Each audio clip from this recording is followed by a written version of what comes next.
Thank you. So, hi, welcome everybody. Had a good lunch? Everybody's tired now and want to take a nap? So let's do a small exercise to get awake first. So just small thing. So take your weak hand and move your index finger and your thumb together and then do like this. Just slowly and faster. Okay? Now we do with both hands.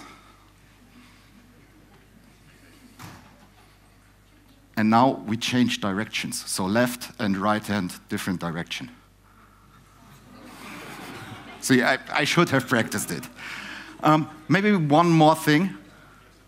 Take one hand, form an O, and spread the fingers. With the other hand, form an L, and close your fingers, and then we change. And increase speed. Faster. Okay, at least your brains are awake now, and you're ready to follow the presentation. Thank you for participating in this small exercise. Okay, so officially, hello and welcome to this talk. Thank you for being here today. An extra thank you for the people of HUSTEF for having me today. My name is BAUMANN, and today I will talk about design patterns to boost your test automation. So as already said in the introduction, I'm a software tester at Wolf. In my free time, I like spending time with my family, learn about testing and coding, riding my motorbike, reading fantasy books, and I also play the clarinet and the saxophone in the band. There's some more free spaces. There's two over here. There is one. There are some free spaces if you want to take a seat. Yeah, fun fact, Lego even made a minifigure out of me. And if you can't remember my, and I'm also an Agile Testing Days ambassador. And if you can't remember my Twitter, Blue Sky, Mustard and Handle, you can catch me later to get a sticker. And for more info about me, you can also check out my socials. Searching for Chris Baumann will find me. So let me ask you how your test automation journey is going. You're working on test automation and maybe you didn't receive any proper training. You maybe managed to create some automated tests, but you suspect that something's not quite right. Your code feels messy. Maintaining is difficult and very frustrating. Programmers have tools to handle this, and one group of those tools being called design patterns. 4 IBM programmers nicknamed the Gang of 4 first created the term. And they state, a design pattern is a description of customized communicating objects and classes that solves a problem in a particular context of software design. Or, put more simply, a design pattern is a common way of building things that solves a known problem. And if you are creating test automation, then you are doing software design. Yet, a lot of automation engineers don't know many or any design patterns at all, which is a pity, because design patterns have quite some advantages. So, after we clarified what this talk is about, let's check what else I will talk about. Some history and theory of design patterns, some example design patterns and how to use them in the context of test automation, how to get started with design patterns, and finally, drawbacks and limitations of design patterns. It's still okay. So, how did this whole design pattern thing start? It was these 4 gentlemen, Eric Gamma, Rickard Helm, Ralph Johnson, and John Flicidis, who, while reviewing code systems they were working on, began noticing patterns in the problems and the solutions to them. And since these common solutions were repeating over and over again in various projects, they began putting names to them to describe the solutions in detail. Over time, and after much trial and error, they came up with 23 design patterns and described them in a book. This book was first published in 1994 and is still considered to be one of the most popular books to learn design patterns today.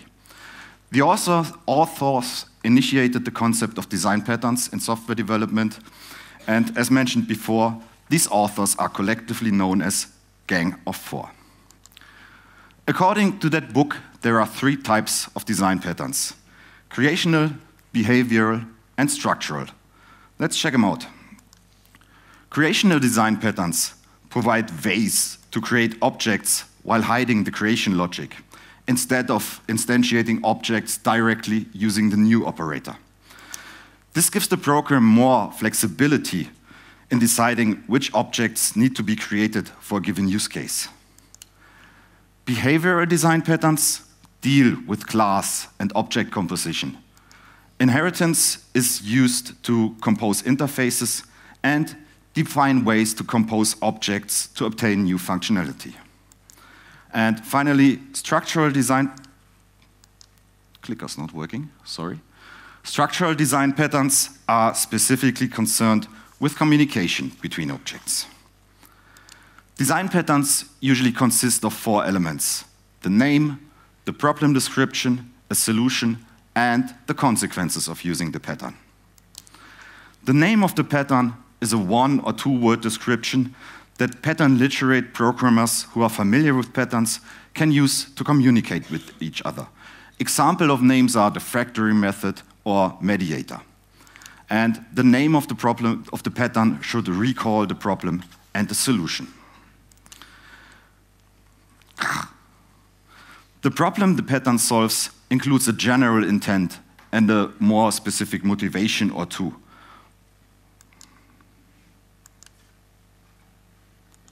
Sorry. There we are. The problem the pattern solves includes a general intent and a more specific motivation or two. For instance, the intent of the singleton pattern is to prevent more than one instance of a class from being created. A motivating example might be to not allow more than one audio object to access a system's audio hardware at the same time by only allowing a single audio object. Yeah. The solution to the problem specifies the element that makes up the pattern, such as the specific classes, methods, interfaces, data structures, and algorithms. The solution also includes relationships, responsibilities, and collaborators of the different elements. And certainly these relationships and structure are generally more important than the individual pieces, which may change without significantly changing the pattern. Often more than one pattern can solve a problem. Thus, the determining factor is often the consequences of using a pattern. Some patterns take up more time, and some take up more space. And in addition, some patterns are more scalable than others.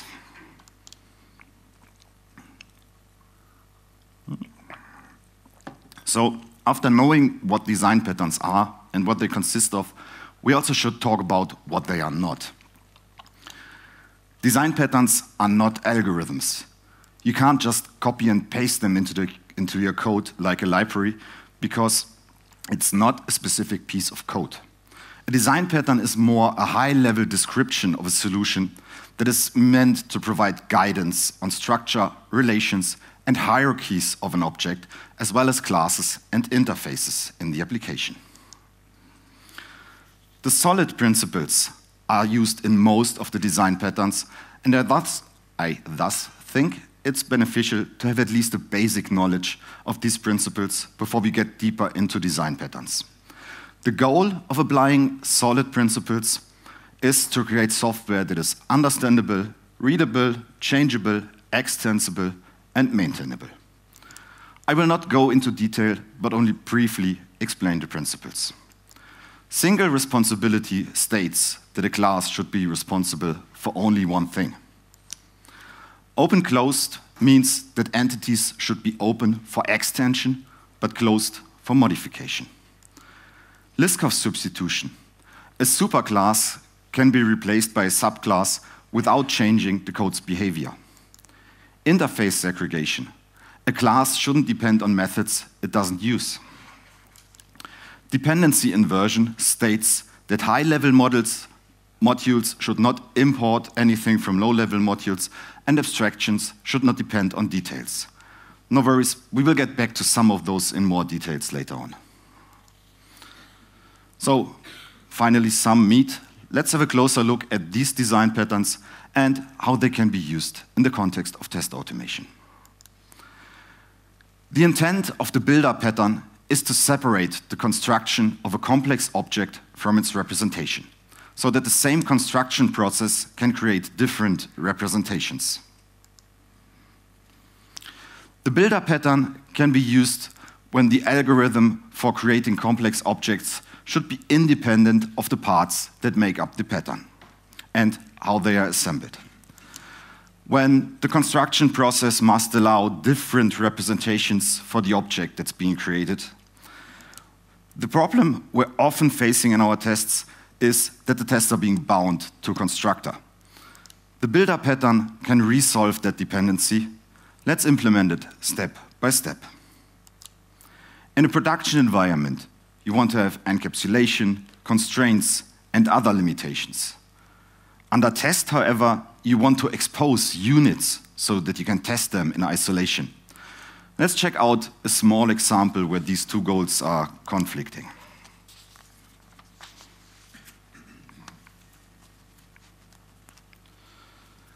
This is a simplified version of a typical domain class. It has some characteristics.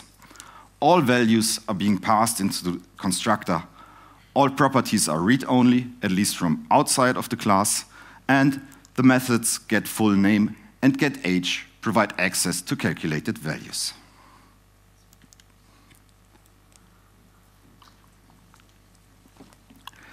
This is a simple test for the get full name method. It constructs an employee, it then calls the get full name method, and finally checks that the returned value is correct. The problem here is that we're tied to the constructor. In order to construct the employee, apart from the relevant data, first name and last name, we also need to pass in a birth date, a street, an ID. And this data is completely irrelevant for this test. This has two consequences. First, our test is not as expressive as it could be. The irrelevant data pollutes our test.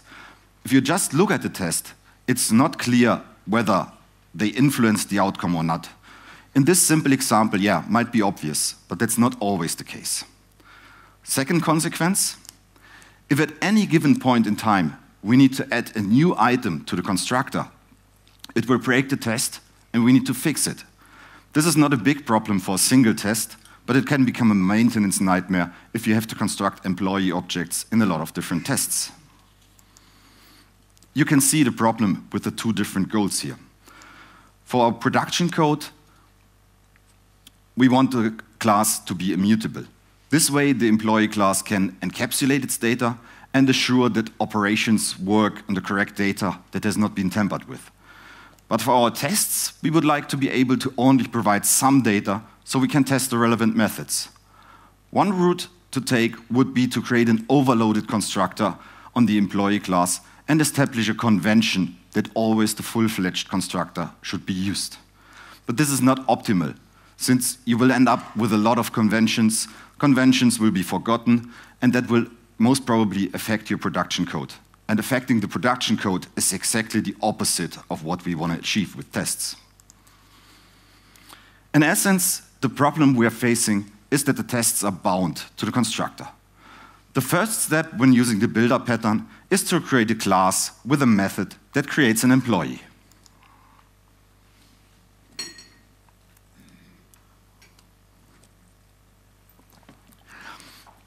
This step is fairly simple. This will be the replacement for the direct constructor call we previously had in our test. It constructs an employee based on some private fields.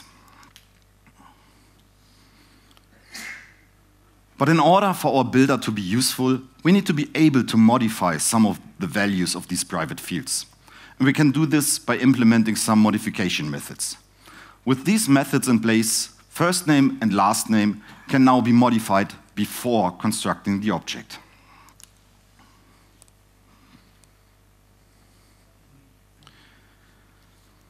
And this is an example of the usage. As you can see, we've now decoupled the construction of the object from the constructor and provided an API for creating employee objects. However, we can still improve on the pattern. The following 2 steps are optional, but since they don't require a lot of work, I would recommend implementing them as well, since they vastly improve the expressiveness of the tests. In order to make the client code more concise, we can implement a fluent API by changing the modifier methods. As you can see, instead of returning void, all methods now return the current instance. And this allows us to chain the methods and rewrite our client code to this. Applying the builder pattern has quite some advantages. It hides the details that are irrelevant to the test, so that only relevant data for that particular test is present. Expressiveness. By explicitly passing just the necessary data, we improve the value of our tests as a form of documentation. Just by looking at the test, it's clear what the method does. Flexibility. By decoupling our tests from the constructor, we make sure that future changes won't break our existing tests. This is important for maintenance reasons. E.g., you don't want to go in and change a lot of tests just because your employee class changes. Reliability. Because our test is flexible toward changes, you won't have to modify it often. In general, an automated test gets more reliable as it matures. To imagine this, you can compare the effect of an automated failing test that has just been written over one that has been written like a month ago. A recently written test that fails can have a lot of reasons, e.g. an error on the test or some production code that has not been written yet. Whereas, on the other hand, a test that has been passing for months, when that one suddenly fails, it's most probably an issue with the production code. The next pattern to discuss is the decorator pattern. The intent of the decorator pattern is to attach additional responsibilities to an object dynamically, and decorators provide a flexible alternative to subclassing for extending functionality. Let's check an example. In this example, I will illustrate the use of the decorator by a coffee making scenario. For simplicity reasons, in this scenario, we only have cost and ingredients, and the coffee interface defines the functionality of coffee implemented by the decorator. It has 2 methods to be implemented: getCost, which returns the cost of the coffee, and getIngredients, which returns the ingredients of the coffee. And this is an example of a simple coffee without any extra ingredients. Sorry towards the tea drinkers.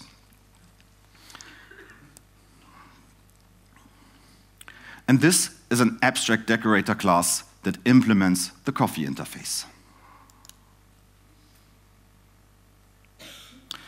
And here are 2 decorators, with milk and with sprinkles. Note that both of them implement or extend the abstract coffee decorator and override the getCost and getIngredients method. And finally, this is a test program that creates different coffee instances with different levels of decorations. There's simple coffee, there's coffee with milk, coffee with sprinkles, and finally, coffee with milk and sprinkles. A more realistic scenario to use the decorator example in the context of test automation is when, e.g., a web application is changing a lot and you have to perform A/B tests on component level. If you use the decorator pattern, you don't need to write a class for each characteristic, but you only have to implement the differences as a decorator. You can find more information about this specific example in Benjamin Bischof's article, Common UI Automation Patterns and Methodologies, on the Ministry of Testing website. And the link to that article can be found in the resource section of the slides. So in summary, we can say, use the decorator pattern to add responsibilities to individual objects dynamically and transparently, that means without affecting other objects. for responsibilities that can be withdrawn, and or when extension by subclassing is impractical. The strategy pattern's intent is to define a family of algorithms, encapsulate each one, and make them interchangeable. This means instead of implementing a single algorithm directly, code receives runtime information as to which in a family of algorithms to use. Strategy lets the algorithm vary independently from clients that use it. Deferring the decision about which algorithm to use until runtime allows the calling code to be more flexible and reusable. One example could be a user registration that you perform in your UI tests.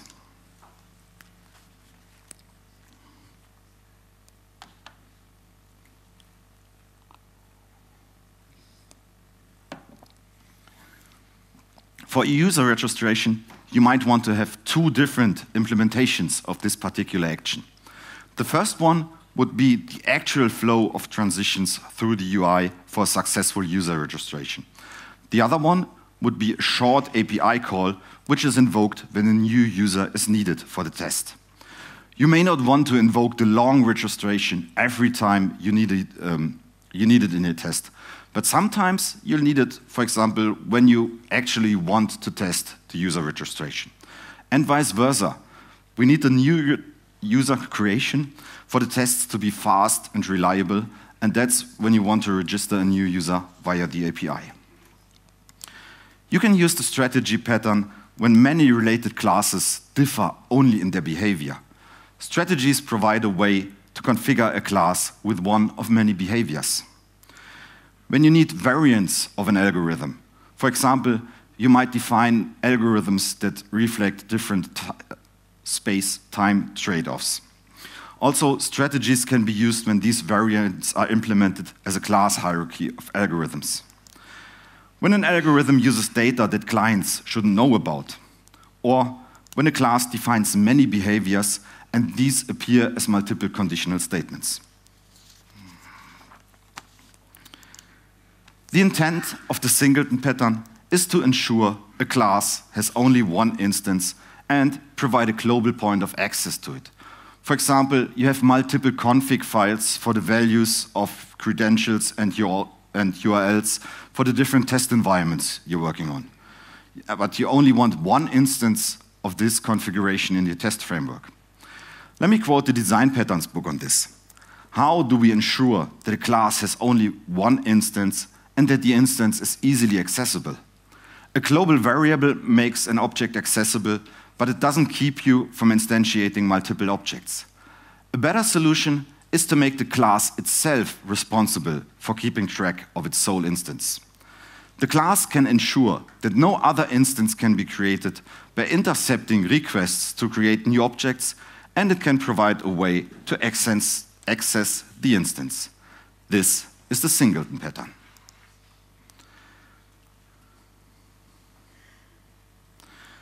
To create a singleton class, the constructor needs to be private.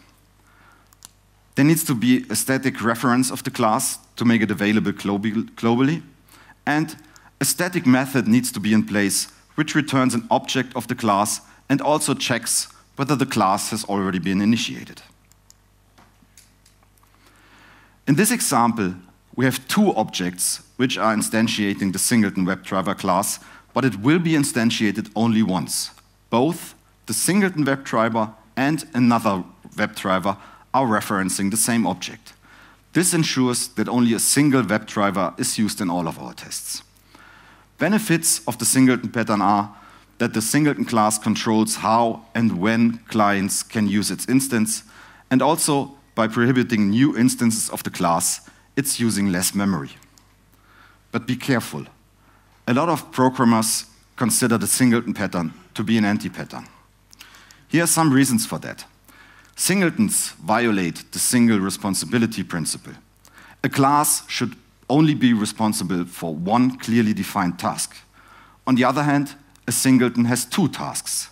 In addition to the actual task of the class, it must also ensure that there's no other of its kind.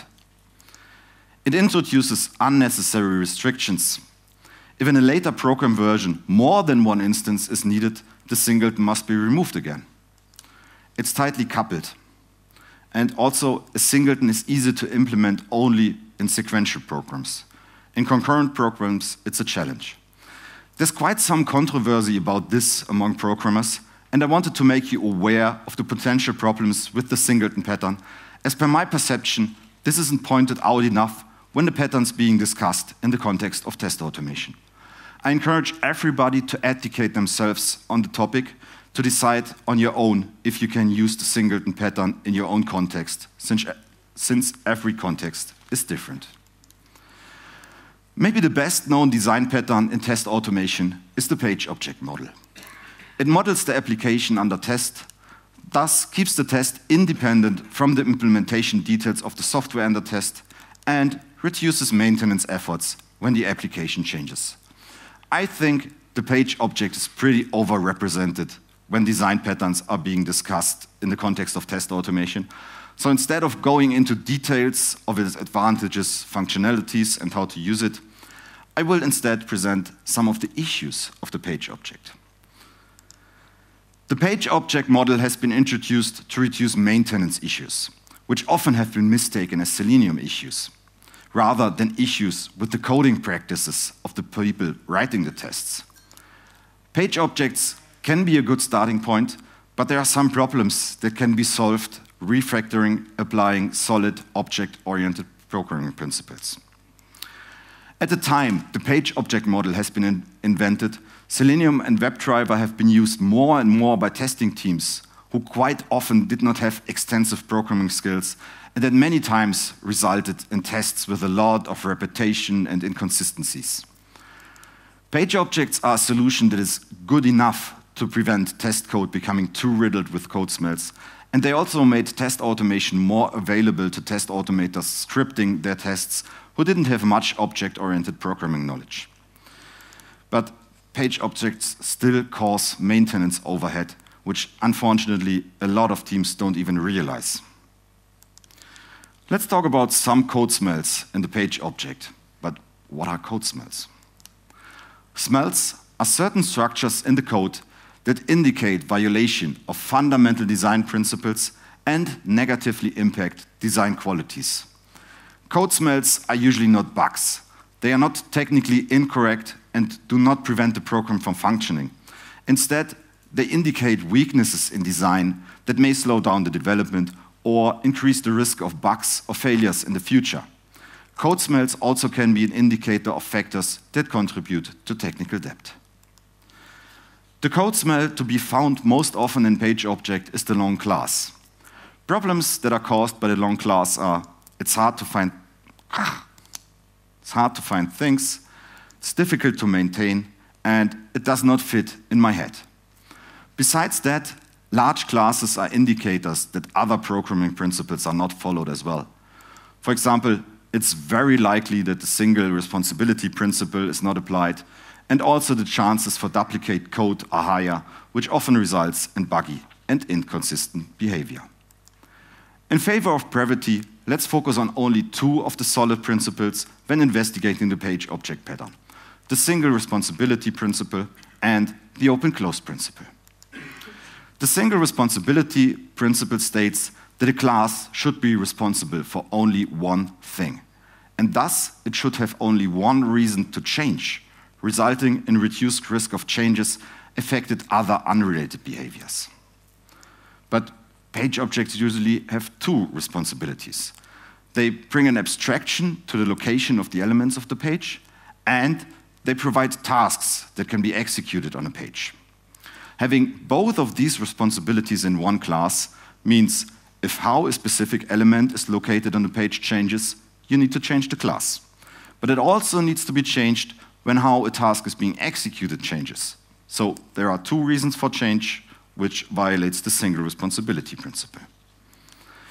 The open-closed principle states that entities should be open for extension, but closed for modification. That means it should be feasible to extend behavior without changing existing code, which results in leaving old code in place and you only add new code. Let's say we have a to-do list application and a corresponding to-do list page and the new functionality to sort items that we want to automate. The usual approach is to modify the to-do list page with a method that handles this. To follow the open-close principle, a simple approach could be to split the classes into smaller page objects, and additional behavior would mean a new class. This would satisfy the open-close principle, but violate the single responsibility principle, as still the responsibility of locating elements and executing tasks would be in the same class. Another simple approach that would satisfy the single responsibility principle would be to have one class for locating elements and a second one for performing the tasks. But that would not be in line with the open-close principle. Besides the problems of not satisfying the solid principles, a lot of user behavior spans more than a single page. Instead of what a user does can be expressed better in behaviors rather than thinking in pages. We'll see how to handle this in a better way with the next presented pattern.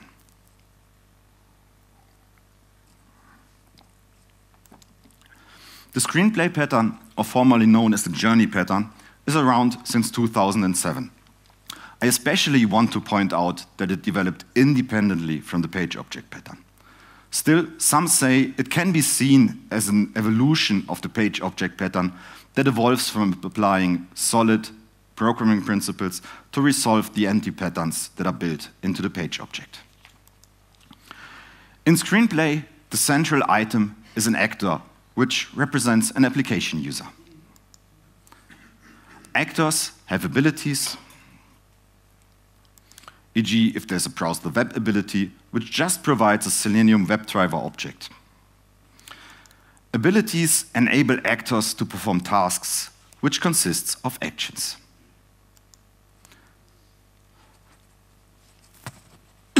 Sorry. The only method implemented by a task is a performed as method, which takes an actor as an argument. Here it can be very seductive to use page objects for further structuring of the code, but this is highly discouraged by the inventors of screenplay. Instead, they recommend to put technical details, weighting logic, elements, selectors, and so on right here in the task. Following that rule solves two issues. Interactions can only go into a task, no question about that. Interactions are always bound to an intent and context, which makes analyzing failures way easier. Following this rule also helps with optimization for the correct objective of a task.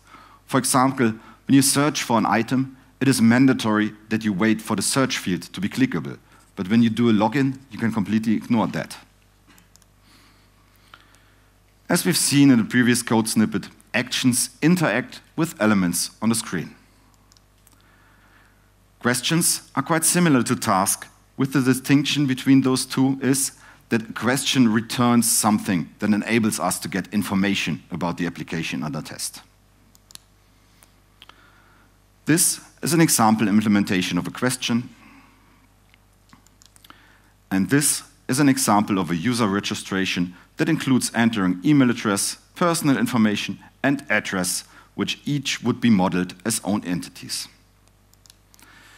In summary, we can say that the screenplay pattern aims at writing tests like screenplays by structuring complex test code in a way that makes it more readable, reusable, and maintainable.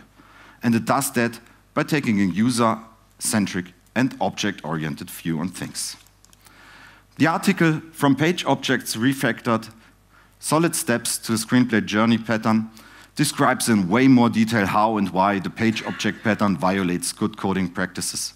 And it also lays out very detailed how to get from the page object pattern to the screenplay pattern by applying the solid principles. Again, a link to that can be found in the resource section of the slides. So, having heard about solid principles, advantages, disadvantages of design patterns, as well as having seen some examples, how do we start using them? There's a lot of design patterns existing, and we most likely cannot remember them all just after having read a book or seen a presentation. The most important thing is to know that design patterns exist. The second important thing is to know what problem you are trying to solve. This with the help of knowing about solid and other programming principles and if they are violated.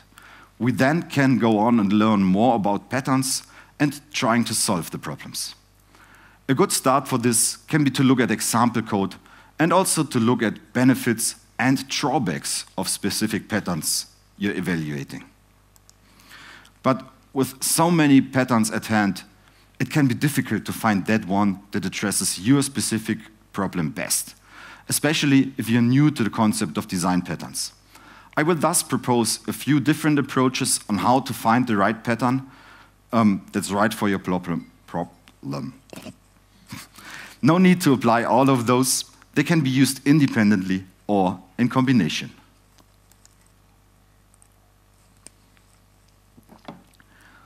Examine how design problems are solved by design patterns.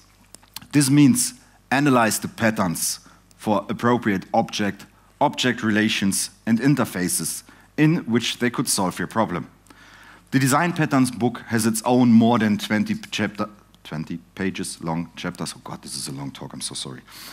Has its own more than 20 pages long chapters on this. Go through the intent of each pattern. This in order to find one or more that might be relevant for solving your problem. Using a classification scheme like the one from the Gang of Four book can be used to narrow the search.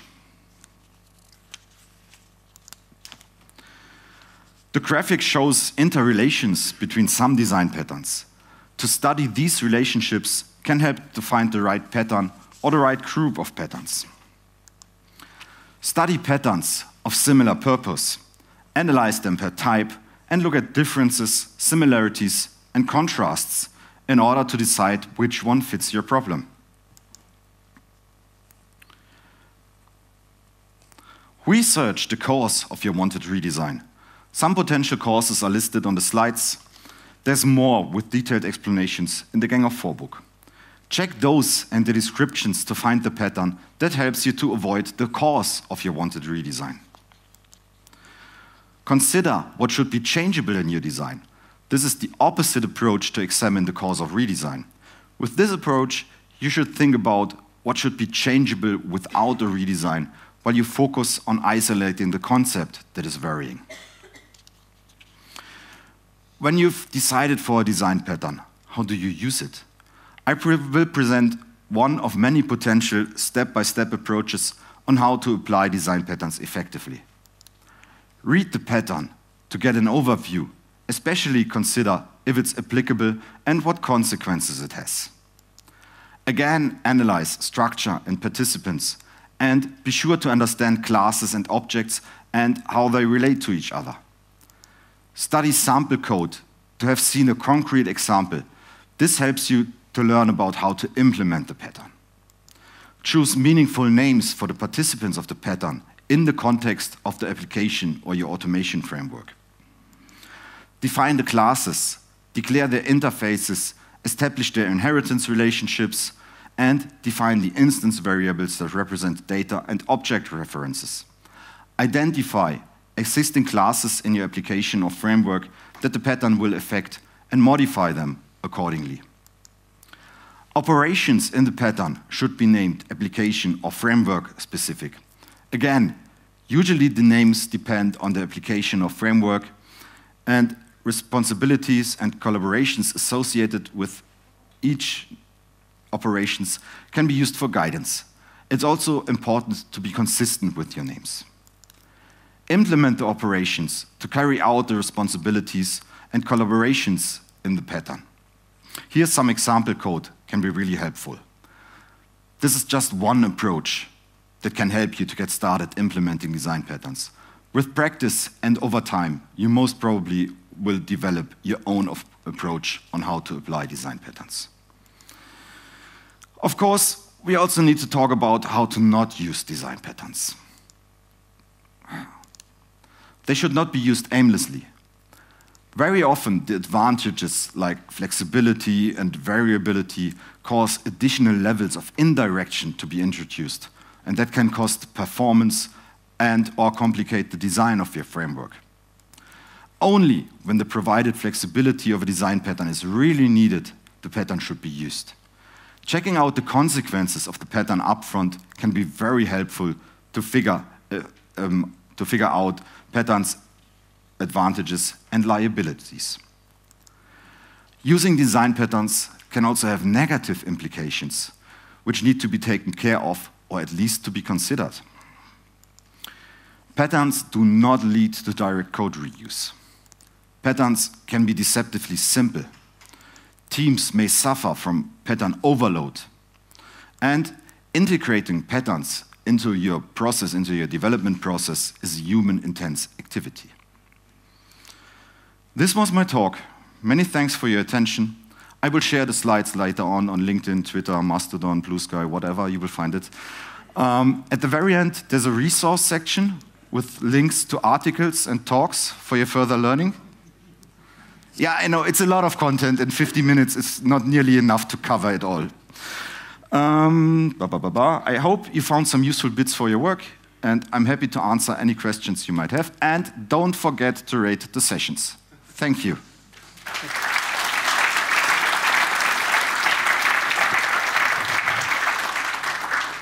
Thank you very much, Christian. I think now you hold the world record of most slides in 45 minutes, because it was around 90. Yeah, that's because there's so much code and you managed. On it. You still had 4 minutes left you had from those. the speech. Yeah. No, I didn't have, but actually it was pulled out right. So, questions. Please go to Eventy, and if you have any questions regarding design patterns, we'll try to squeeze into the 10 minutes for Q&A. So the first question. Design patterns are sometimes criticized as they could make code unnecessarily overcomplicated. What is your take on this? Yeah, that's what I said in the last slides.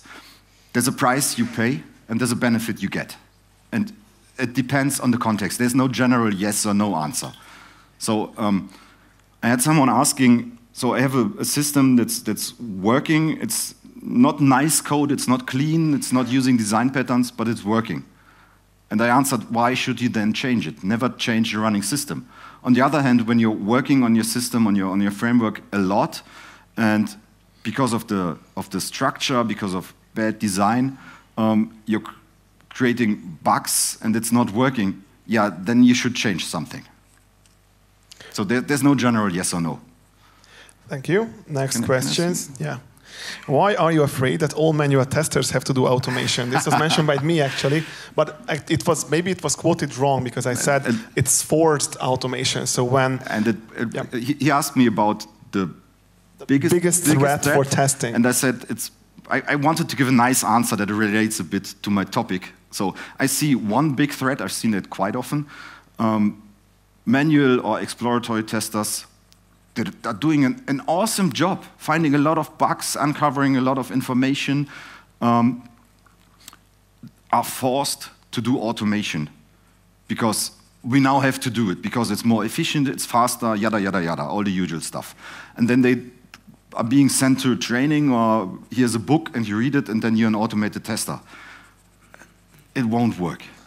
It won't work. It simply won't work. And this is partially what my talk and also my last year's talk is addressing. This is stuff that I saw people struggling with when they went into automation. No proper education, no informatics background, nothing. And also a lot of that stuff I wished I had known 15 years ago when I started. And that's why I see that as one threat. Because with that, you frustrate people. Because if someone is a good manual, good exploratory tester, why would you want to change them? Okay, an easier question. Are there any anti-patterns in test automation? Yeah. It's just in my mind is blank now. Come to me later too. Let's talk about that, please. But besides the ones I've mentioned, I mean, there's a lot, like repetition, duplication, you see that a lot.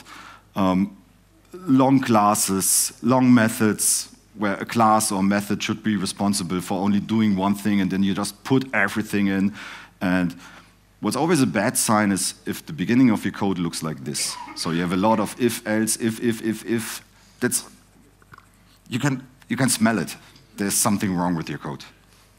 Okay, in the screenplay pattern, I had problems understanding why it is useful to add set abilities to actors. Could you explain it a bit more in depth?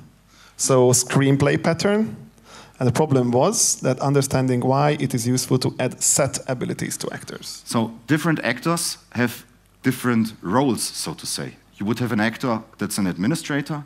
You would have an actor that's just a normal user. You might have someone that's in between.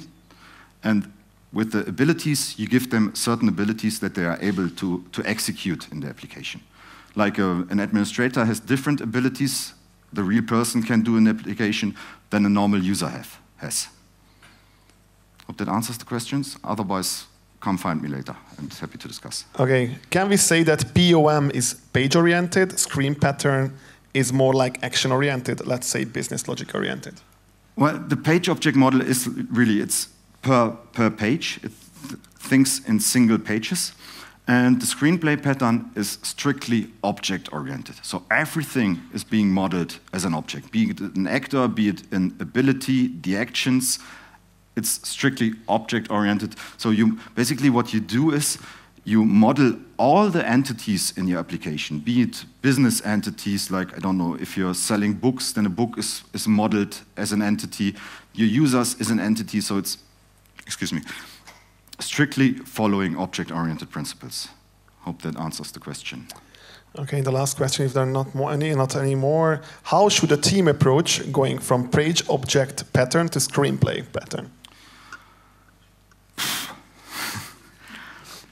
Again, it depends. So either you go, that's two possibilities coming to my mind. Either you go big bang and say, so for the next 2 months, I will refactor my whole framework from page object to screenplay, or you do the more incremental iterative approach following the Scout rule, the Boy Scout rule, Girl Scout rule. So basically every time you touch a piece of code, you touch something in the page object, in an existing thing, you rewrite it to fit the screenplay pattern. Depends again on your context. If you have the time to pause your actual work for, I don't know, 4 or 8 weeks, you can go with the big bang. If you don't have that time and you can free up an hour here or there, go with the incremental approach, which is also the more agile approach. Maybe the last question. With the actor model, one particular model's user stories? It can be. So very often user stories are, misunderstood, let's say, and formulated in a strange way. I think it would go extremely well with a BDD approach, with the given when then approach. Those two, I hadn't had the chance to use them both in practice, but I feel like they could be a good match.